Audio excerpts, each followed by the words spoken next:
All right, we're live here. I'm coming today from Somerset County, New Jersey. I'm actually in Rutgers country. I can smell it because I don't like Rutgers.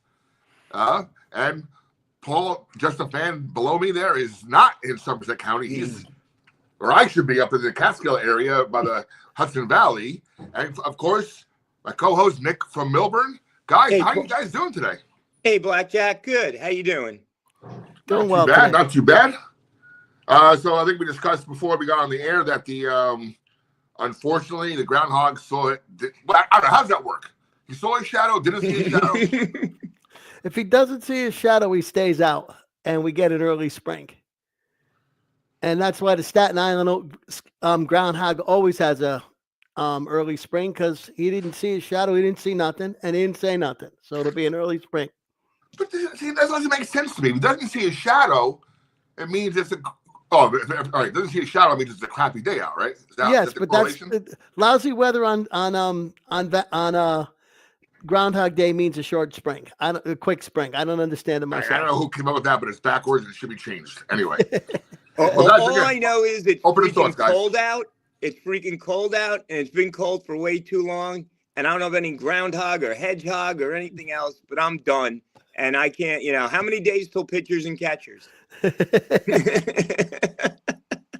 the way, so we know, who are your teams when it comes to baseball? Oh, yeah, 100%. Okay, you're a Yankee fan, Paul? And I'm a big Yankee fan as well. Hey, we have to do a Yankee show down the road a little bit, right? Should be an interesting year. All right, so I'm going to blast up our show to the rest of the groups and everything. Nick, take over. What are your thoughts? Opening thoughts. Thank you, Bobby. This game, and we were talking earlier, this is again another winnable game. And Paul's going to go on and give a great scouting report and everything on DePaul. But, we have not gelled and had that game yet. We have showed flashes here and there, and us loyal fans, who support this team and root for this team through thick and thin. We have seen good outings from, Middleton, and good outings from Coleman, and good outings from Jenkins, and Dylan's played tough, and so on and so forth. But we haven't seen that one game where everything has clicked. Like a few years ago, like going back when Willard took a team of whatever up to the Carrier Dome and shocked the world and beat Syracuse because everything clicked. We haven't had that game yet. Are we gonna? We can only hope, but we are due. Paul, your opening thoughts. Well, I couldn't agree with you more, Nick. I think that just last week when we saw Prince Allegre have one of his best games, maybe his best game all season long, and Coleman goes 0 for 10 and can't find the basket coming off of that injury. If we ever saw a game where they had three guys play their best game that we've seen them play all year, I think we'd see definitely see a victory tonight. So I'm with you there. It's just a question of, can they put it all together? And this is too where the fact that they don't have a true point guard has hurt them all season long. The guy who has the hot hand isn't necessarily identified, and there isn't anybody who knows how to get the ball to him and keep him in the game, and then maybe even bring in the guy who's struggling. So Dylan, I believe, is going to play tonight. He'll have that responsibility, I imagine, along with Garway Dual at some point. So hopefully they move the ball to the guy, and if we can get Coleman and Allegre to both have strong offensive games, then I see a win tonight. Yeah, you made an interesting point about the point guard situation, and that's, you look at DePaul, and they have Enright, a true point guard who transferred in, who's averaging leading them with 6.2 assists a game. And then we have Dylan, and he's our leader with 2.9 a game. And everyone knows that Dylan's not a true point guard. So, and I look at it, and not to be bitter, because God bless him, he took the money, but our point guard's starting for St. John's right now. And, I haven't gotten over that yet. Maybe I should go tell my therapist about that, because I'm still upset. I still haven't come to a resolution with that one. All right, joining us from SOU, WSOU Radio, and calls a lot of the games for the Pirates, Chris Jones. Chris, how are you today? I'm good. So I'm a little late. I just got back from dinner, but Doing pretty good. How you guys doing? Great, Not Chris. too bad. Good to see you. We're hopeful, on a cold, dreary Sunday now evening. I think some snow's kind of come in for a little bit. Kind of ruined some plans. Numbers. We have our biggest numbers ever right now, viewing right now. By the way, if you're watching this show and you want to comment, like here, we have a comment from Stack Monster. Stack Monster, what's up, brothers? Stack Monster, watching and listening. A new skill I'm trying to develop. I'll jump in at some point. Of course, Glenn, you're part of the show, buddy. Come in. Gotta make sure your mic works out. That's all. Glenn, you have the link. You don't need to be. Yeah, you don't need sending permission. Messages. Jack. Speaking of Paul, let me ask you, Blackjack. Last game, the one that we did at the arena. Did you hear him at all? Because I thought we did. No, not at all. We got to teach Mr. Stack Monster. Even Paul down there. Paul had a little issue with his mic also last show. We got to develop some kind of sign language to say. I don't know. We need to develop something to say. Turn your mic on. I'm sure Glenn had a great conversation with somebody, but yeah, it's the best segment that no one can hear. Yeah. Well, we know he's having fun. He's interviewing fans, so yeah. we love Glenn and Stack Monster. Keep it up, buddy. Glenn's my guy. Before we move on, Chris Jones. Chris, your opening thoughts on the game today and anything? Yeah, so this is a big game for the Pirates. At least again, they're coming off that 2-point loss against Providence. So for this game specifically, when you look at both sides prospectively on how they've been playing this season, Seton Hall year in and year out have kind of always been based off of the whole defensive mindset that they're always good on the defensive side of the court. This year, we're still seeing it, but not to the extent that we would always like to see. They're giving up about 69 points a game, but DePaul on the season, they're averaging about 74.7 points a game. So if there's a game where defense is going to matter, it's going to be this one. And again, I was mentioning it last time I was on the pregame show. A lot of people are counting out the Pirates. They're saying the season's over. Let's start looking towards next season. I'm not in that belief. I'm in the belief of the game that's in the moment. Play that game to the 100%. Give all your effort, and that's all that matters. No matter you're undefeated or you still don't have a win. Play to win, and that's what the Pirates are going to look to do today. Well, we lost Paul for a second, so we'll hold off on his pregame analysis. Now, if I'm not mistaken, I'm trying to think off the top of my head. So right now we are tied with DePaul, right, on the bottom of the standings. So we hopefully win today. Again, a lot of games we played yet, but we'd be a game ahead. Well, we'd be 2 games ahead because we have a tiebreaker. So yeah. If I'm not mistaken, we haven't played too many Wednesday games in a couple of years, right? That's the opening day of the Big East tournament.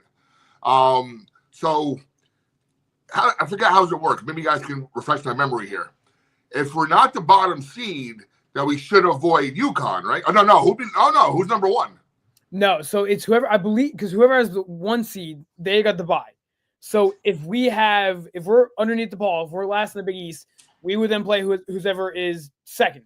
So currently, with the way the standings are, actually, St. John's currently is sitting in first, and then behind them is Marquette, Creighton, and UConn. So currently, with how the standings are sitting, we are right above DePaul, meaning we would be going against Creighton. And again, we all just saw that Creighton game we saw in Nebraska. Bit of a rough game in that second half. So that's where we're standing at least right now in this moment. Okay. Yeah, the way it works is, and they switched it to 3 games on Wednesday a few years ago. The first 5 teams are guaranteed byes and play on Thursday. Then 6 to 11, there's 3 games on Wednesday, and then they reseed for Thursday. And I have to tell you, Thursday is my favorite day of the whole year because I'm there all day on Thursday. I just called, put in, and got my tickets for Thursday day, hoping that we are there. I was there a few years ago when we shocked the world on the Thursday and beat number 1 seeded and probably 2 in the country, Villanova. So yeah, Chris, you're right. The whole thing is to get to the tournament, Jimmy V, survive in advance, 1 game at a time, and anything could happen. And, I encourage everyone, go. Last year we played St. John's on Thursday, and it was ridiculous. We had no one there. You can't stop supporting this team. I love this team. I love this squad. I love our coach. I love our athletic director. And guys, just hang in there. There will be better days ahead. Yes, I agree. And like I said, I mentioned this before on the show. Jerry Carino, in his pregame analysis, said that we're going to be a February team. We're showing some signs of being in some close games, right? So hopefully that's a little prophecy there, in that we're playing better. We're gonna, figure some things out. Now, as we've been talking the whole time on our pregame show here, and thanks for joining us. As these players get better chance they get poached by somebody else. So again, it's a whole other story. Real quick, for my team and my people who are watching, we are going to begin in the next week or so. Me and the Gister will start putting together a weekly show on a non-game day for the men and women, so we can further the discussion, maybe go up to 45 minutes to an hour and talk about Seton Hall men's and women's basketball and beyond. And we're going to have some special guests lined up. So we're working on that now. So, and then hopefully that will lead into maybe a once a month show to keep people in the loop of things, and any breaking news, of course, that happens throughout the programs. We can reconvene and pop on the air, whoever's available that particular night or whatever.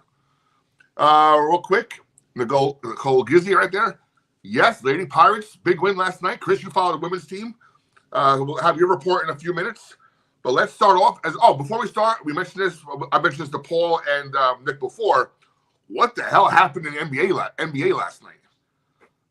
My God, that came out of nowhere. That honestly, I don't know how you guys reacted when you saw that, but I remember getting the notification on my phone, and I firmly believe that it was from a fake account, because that was a trade that no one expected to. So now to see Luka go to the Lakers with that, shocked me. I was about to go to bed last night. I yelled out, "Oh my God!" And my girlfriend's like, "What the hell happened?" I go, shocked. Like I said, I had to double check 3 times if it wasn't a fake account, one of those ridiculous Twitter accounts that everybody has post fake news on. Yeah, I too thought it was like, I woke up this morning and looked at it and was like, oh my God, and started texting people who are Laker fans. But I can't remember a time in sports where 2 superstars at the top of their game have been traded for it. I know years ago there was talk that going back, Joe DiMaggio and the Yankees had talks with the Red Sox about Ted Williams, because Ted Williams was a lefty in Yankee Stadium, and that never came to fruition. A lot of times it's just talk and it never happens. But this is just crazy, in the middle of the season to pull a trade like this. And we're not going to know who won the trade for years, right? Because Luka could be a star for another 10 years. I think he could be a free agent, right, after the season, so he can actually go somewhere else. Yeah. Well, and another comment by my guy Bill Hathaway. Good evening, fellas. Again, it's big win for the women's, and we'll get to the women's right after, of course, our regular segment, the pregame report from Paul. Paul and Art, take it away. Well, thank you guys. And it's unfortunate I dropped there for a second. That's what happens when you do a show from the Catskills. When we last saw the DePaul Blue Demons, they blew an 18-point second half lead to lose to the Pirates at the Rock. Right, 85-80. That was the last time we saw them. And remember, we did not lead for a moment of regulation time. But Isaiah hit a 3-pointer with 5 seconds left. Dylan scored 8 points. We scored, I think, 17 points in a 5-minute overtime period to win. And that was one of our better moments of the season. Now, DePaul struggled since. They did break what they had. They had the longest in-conference losing streak in the country until they beat Georgetown. But they're 1-10 in conference, 10-12 overall. And unfortunately for us, they're the only win that the Hall has had in almost 2 months. So while this is a winnable game, I don't think that the Pirates are in a position to look down their noses at anybody. CJ Gunn is their big gun. He's torched us for 21 points last time, and he's only averaging 12 points a game. Now, Jacob Meyer, who was their leading scorer, has been in something of a slump. In his last 3 games, he's played 20 minutes a game. He's 2 of 15 from the floor and 0 of 5 from 3-point land over his last 3 games. I don't know if he's banged up or if he's just gone into a shooting slump. I believe Holtman said that now that he's getting more attention, he's struggling a little bit more in the Big East, that other teams are defensive scheming for him. The other player that's emerged is Landon Blocker, who's he scored 18 in their loss to UConn.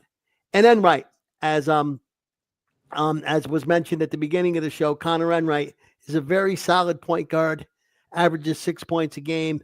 And Nick from Milburn mentioned him, and he can play. And finally, David Scrogman, their senior forward, he left the UConn game with an injury. He's been banged up all year, and so I don't know how much he's going to play. I think that he was listed as out tonight. So the point is that DePaul's banged up. They shoot the three. They take 27 threes a game. They have been struggling to make them lately. They led at the half in the UConn game. They led at the half in the Butler game, or actually they were close in the half in the Butler game. They led in the half in the Marquette game. So they have played solid 30 minutes of basketball in a lot of their games. The last 10 minutes of the game, and we saw it against when they played us. I don't know if it's fatigue or what happens, but they tend to play very poorly toward the end of the game. Finally, we've said it before, there's no such thing as an easy road win in the Big East. And there's no such thing as an easy road win for our Pirates. But I think this is the kind of game that we can win. And I think that if we can get Coleman, Alibe, and maybe one other player to play solidly, we will win. So that's my report. Very good. And Paul, quick question for you. I noticed that as well. They went into UConn and had a close game. Was it close to the end, or is it more of they lost control and kind of had garbage time points? No, it ended up being a 9-point game. They were tied with 9 minutes left to go in the game. Okay. And then I think UConn just out-talented them over the last 9 minutes of the game. Okay. And last question, Chris, Paul, for you as well, before we move on. What's up with UConn? From your point. Anybody can chime in for that question. Since the injury to their freshman, I'm going to get his name in a second. Since the injury to their freshman McNeely, they've seemed to struggle a little bit. They had and where is he on the roster here? Liam McNeely, freshman, was playing really, really well. He was here we go. McNeely was averaging 13 points a game, 6 rebounds a game as a freshman. And then he got hurt. He got a high ankle sprain. And they really haven't been the same since. Now, they've got so much talent with Solo Ball and Alex Caravan that the loss of one guy shouldn't hurt him that much. But Hurley is such a scheme coach. He's such a guy who, this is how we're going to play.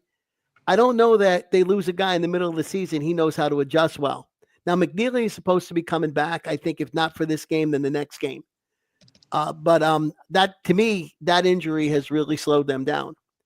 On the other hand, they just went and beat Marquette and, knocked off the highest ranked team in the conference. So, a little bit of inconsistency, but I have a feeling they will be heard from between now and the end of the year.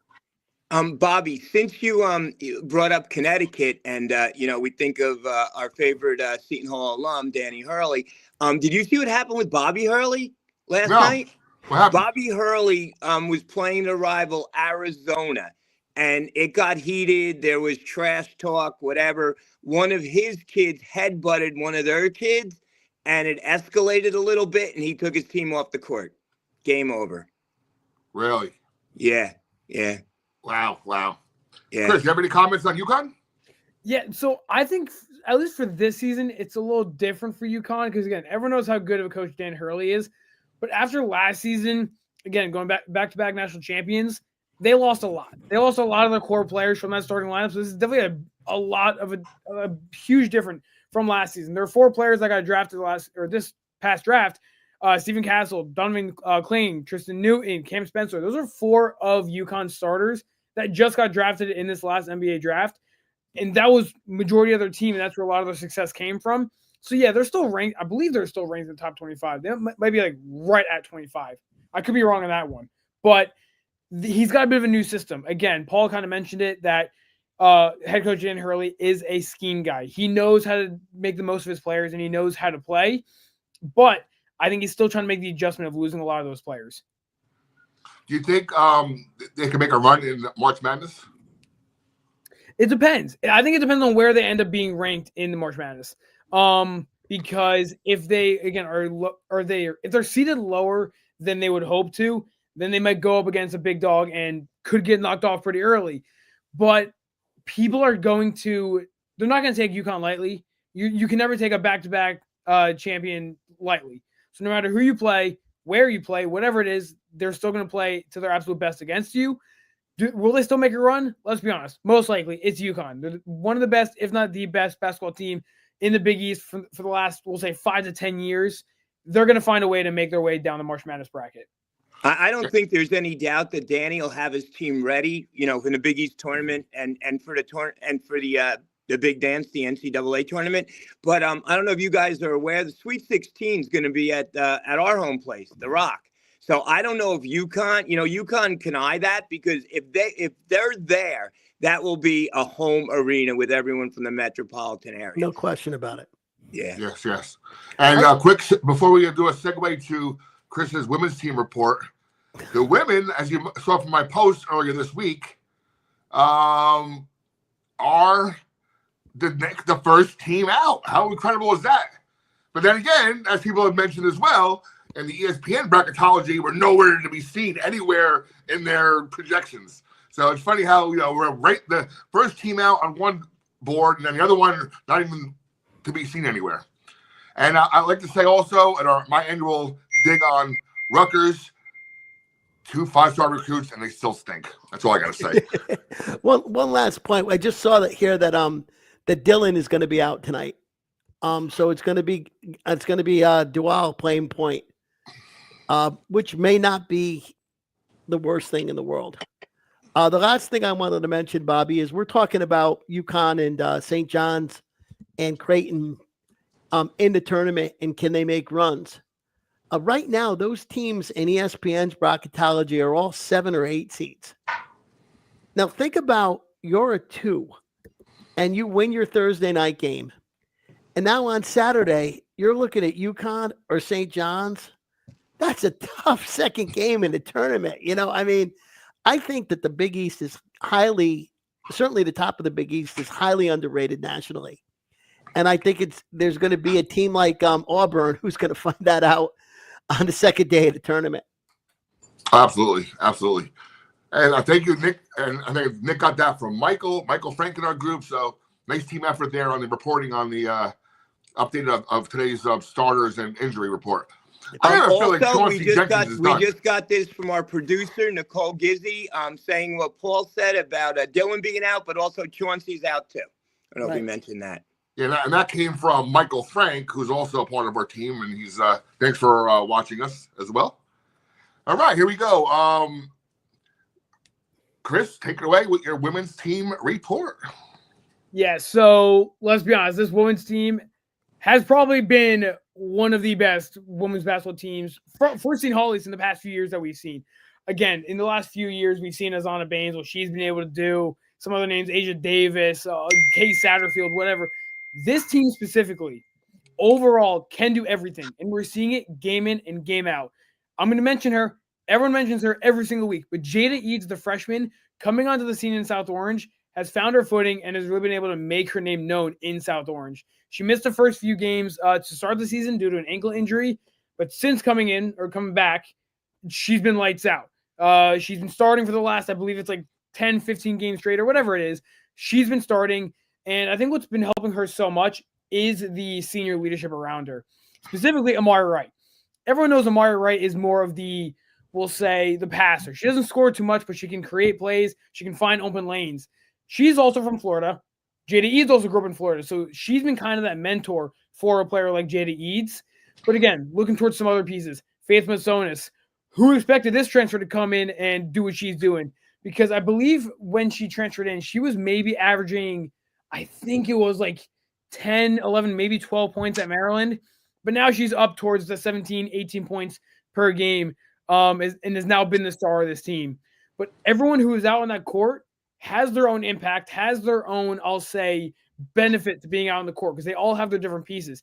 Yaya Lopes, she can play down in the paint, play physical, and get up and get those rebounds. Faith Masonis, you'll see her going up and down the court, doing everything. Jada Eads, same thing. Mari Wright, she gets the passes going. And then the player who just came back, Savannah Catalan, she was dearly missed. But even in that time without her, this team was still on fire. So now we're seeing her back in the lineup. She's getting her rhythm back in. She didn't play the full minutes in her first game back. But now I think she's ready. She's going to start. She's going to get all those minutes.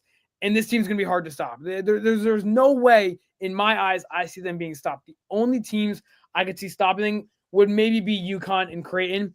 Currently, Seton Hall sits third in the Big East with 8-2 record in conference play. Right above them, Creighton with 10-1, and then UConn sitting 12-0. But specifically, what is huge to talk about this team is that on February 5th, coming up, they will be playing Creighton.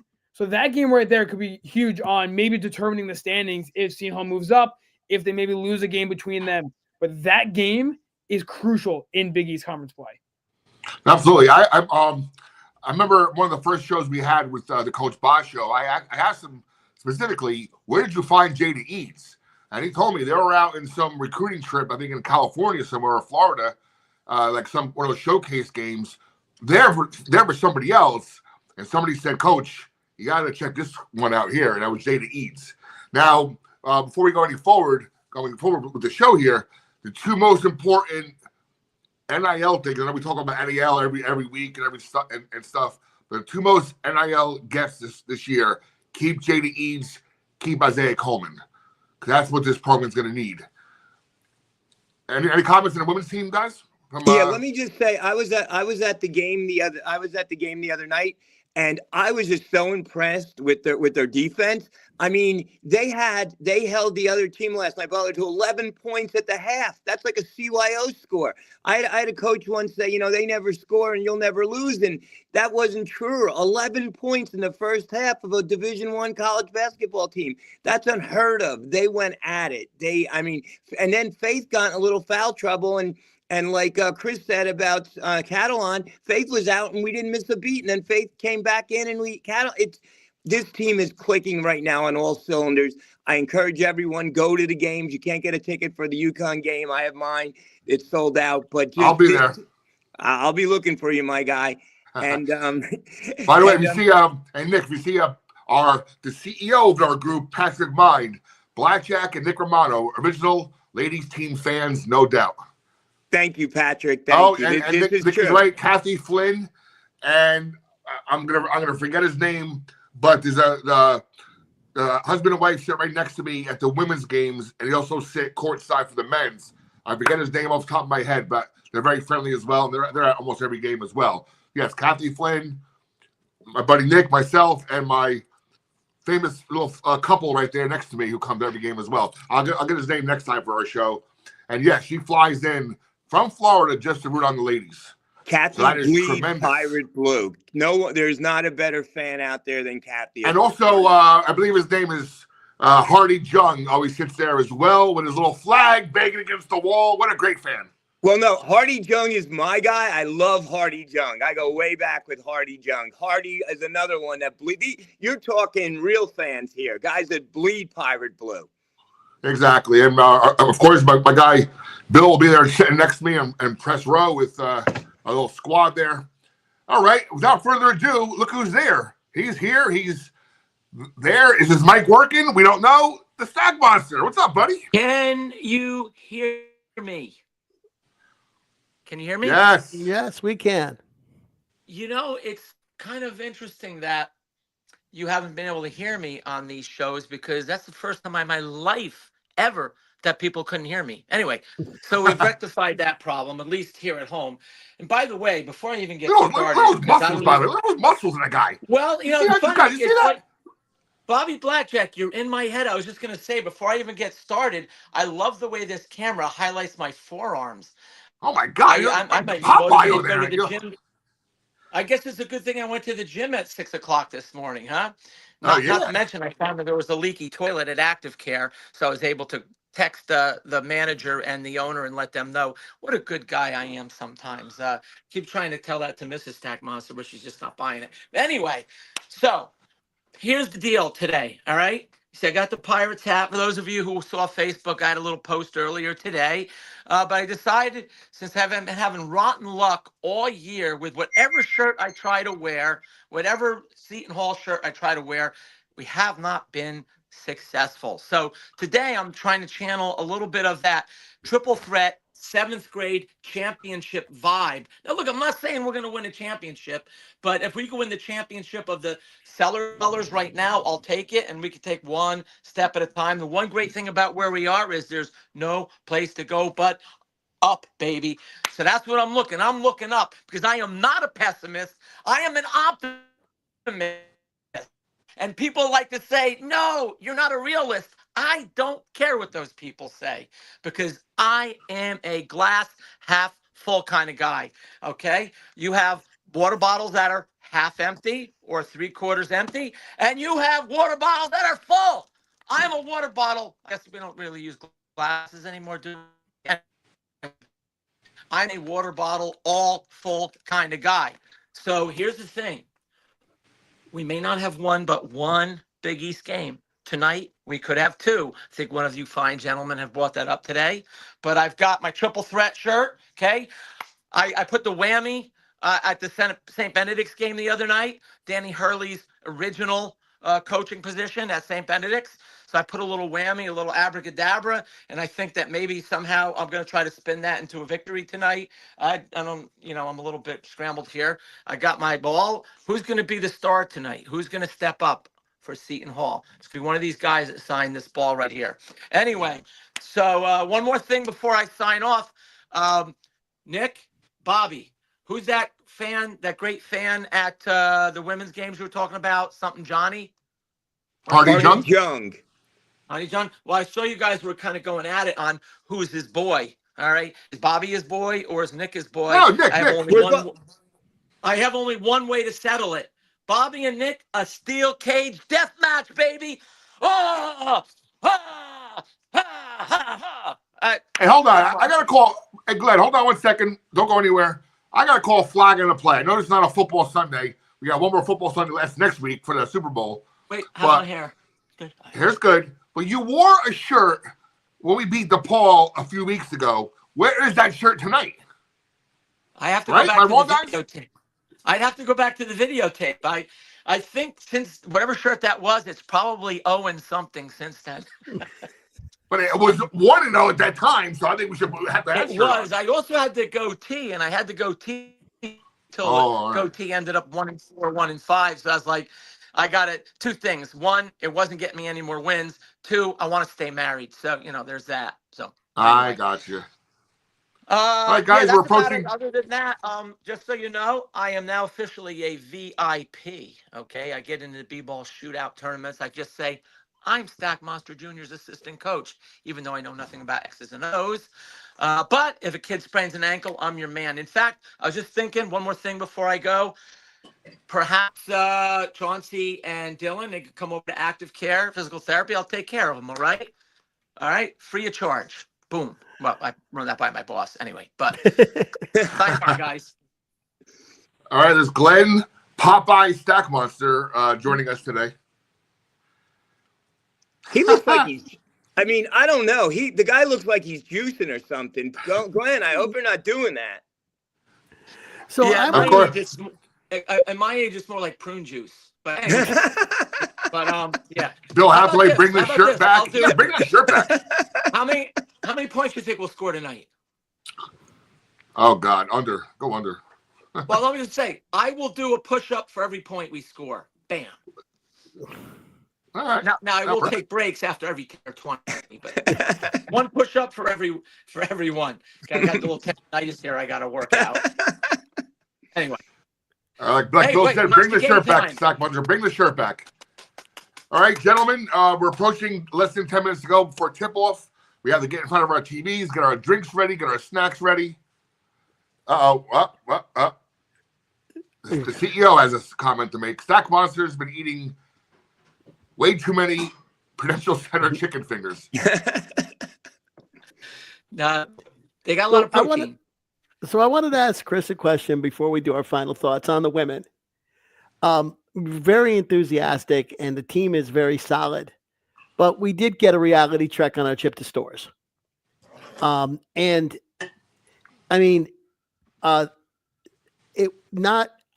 you look at the statistics, you see that Gino didn't even do his normal running up the score thing that he likes to do, right?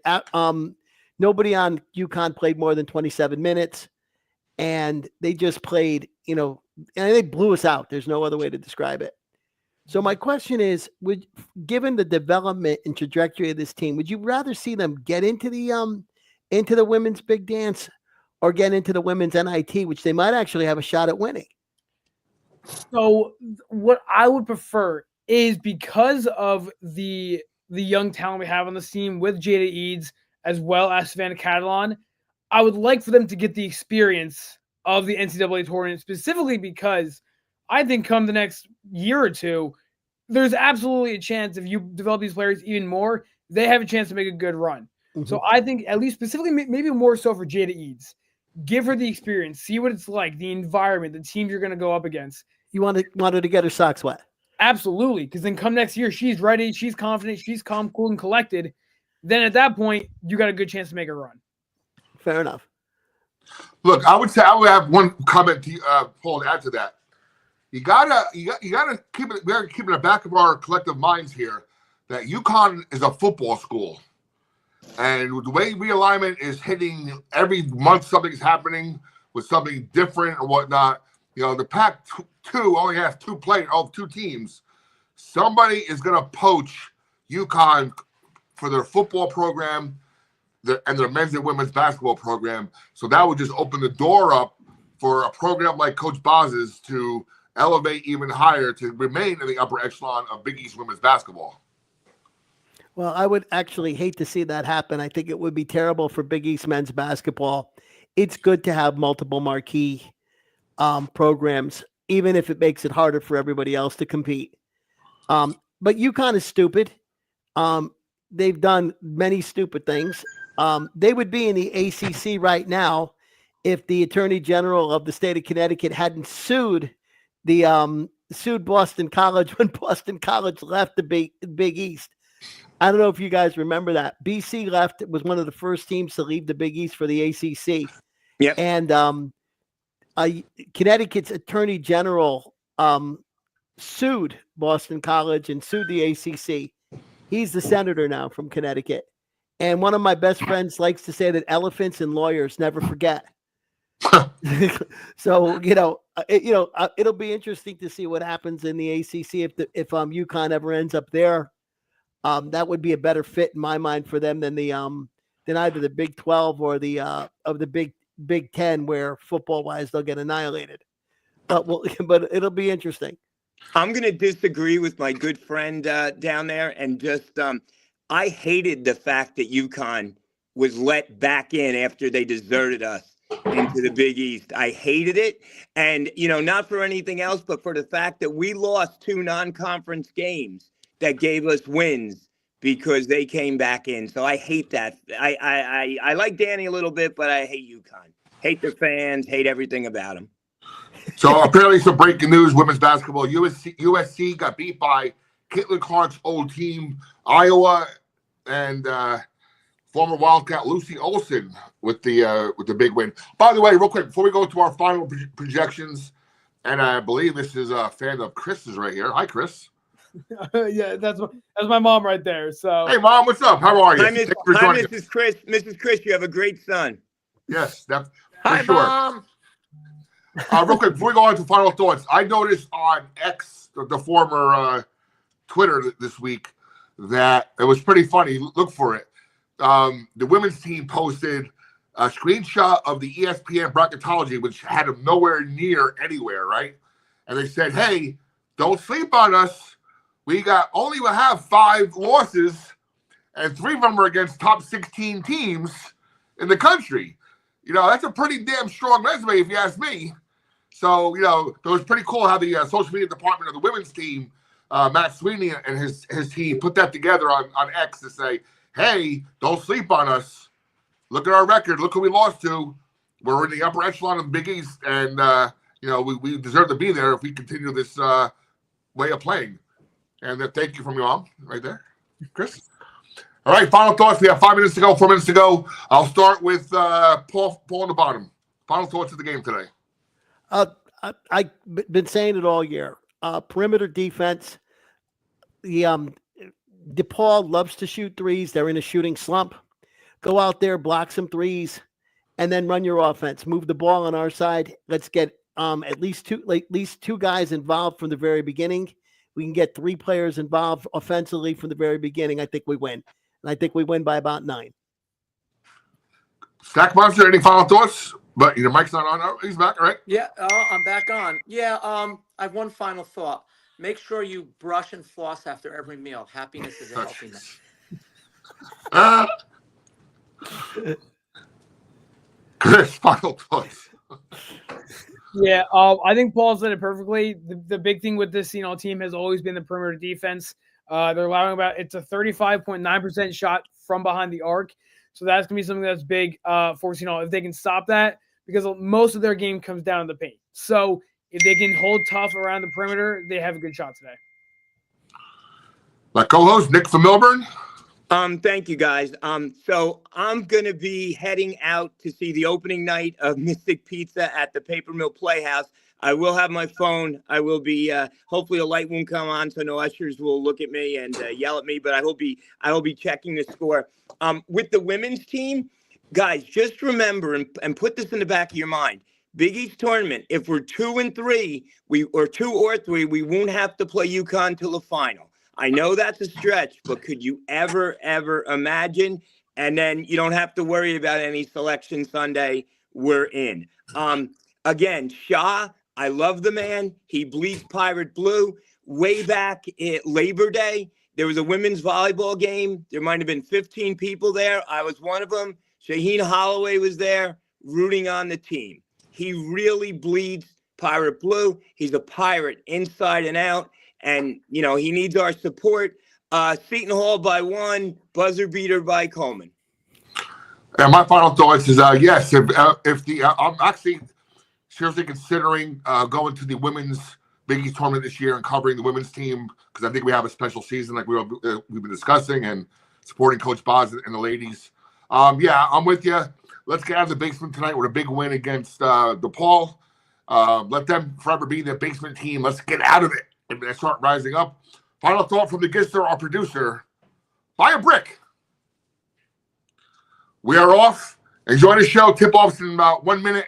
Go Pirates, baby. Good night, everyone. Hasta la Good night. pasta, baby. Bye, Nicole. Take care. Bye.